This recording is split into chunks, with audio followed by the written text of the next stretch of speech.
অনেকেই বলে যে গোলমরিচের চাষ করলাম কিন্তু আশাকৃত ফলন পাচ্ছি না। তার কারণ হলো দুটো।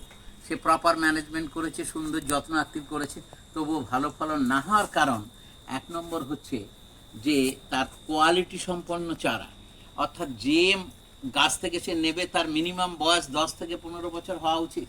সেই জন্য ভালো মা গাছ, এই দেখুন একটা ভালো মা গাছ, তার স্টেমটা নিতে হবে, নিয়ে হাইজিনিক ওয়েতে সুন্দর করে বিজ্ঞানগত পদ্ধতিতে যদি আমরা চারাটা করতে পারি, সে অত্যন্ত বেশি ফলন দেয়।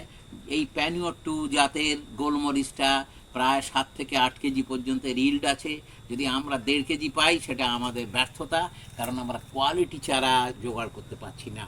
তাই আমি আমার ভিউয়ার্সদের কাছে বলি যে তারা সবসময় ভালো মায়ের চারা সংগ্রহ করে যেন গোলমরিচ লাগান।